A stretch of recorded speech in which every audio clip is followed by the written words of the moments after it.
Hello everyone. Today we are going to discuss a very famous poem, Daffodils by William Wordsworth. Now this poem is a romantic poem. Why? Because William Wordsworth belonged to romantic period, the early 19th century. And that period was essentially called the romantic period because the poets they wrote about nature, and for Wordsworth nature and God was one. So Daffodils is one of the most appreciated poems written by him. We will do the stanza wise analysis and explanation of the poem. So the very first stanza is, I wandered lonely as a cloud that floats on high over vales and hills, when all at once I saw a crowd, a host of golden daffodils. Beside the lake, beneath the trees, fluttering and dancing in the breeze. So the poem begins with the speaker describing himself as a lonely cloud drifting over the landscape. And the poet was just wandering like a cloud, and all of a sudden he saw something very beautiful. The use of lonely sets a melancholic tone, but it's quickly contrasted with the vibrant image of the daffodils. And the speaker is surprised to come upon a large group of daffodils beside a lake under trees and swaying in the breeze. So you could see how beautifully Wordsworth has created the imagery of the nature and how beautiful it looks. Stanza 2, continuous as the stars that shine and twinkle on the Milky Way, they stretched in never-ending line along the margin of a bay. 10,000 saw I at a glance, tossing their heads in sprightly dance. The speaker says that the scene was so beautiful, and he could see a lot of daffodils at one time. So this is actually also an example of hyperbole. Why? Because he says that he saw 10,000 daffodils at one glance, which is actually he's exaggerating.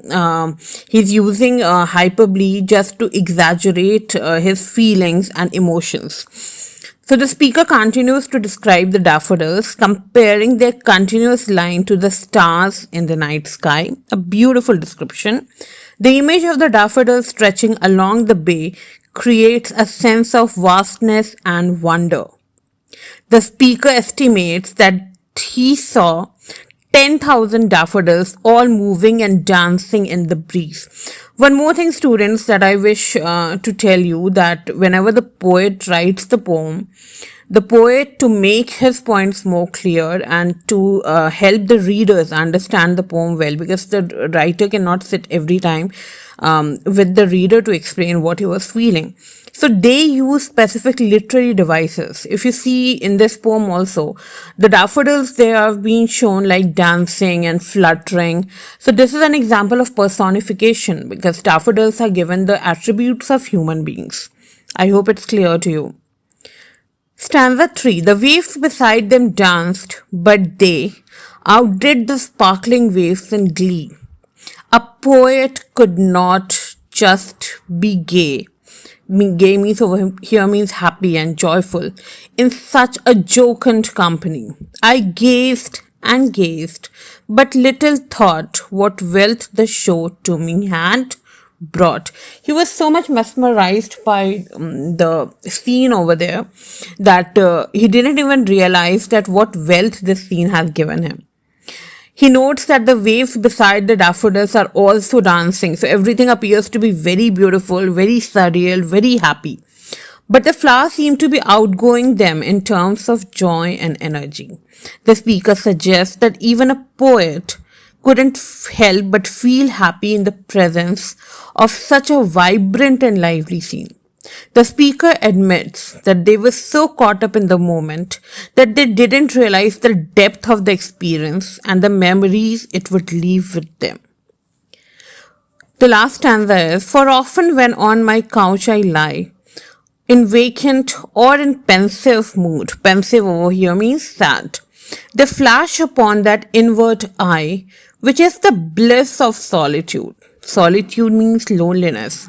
And then my heart with pleasure fills and dances with the daffodils.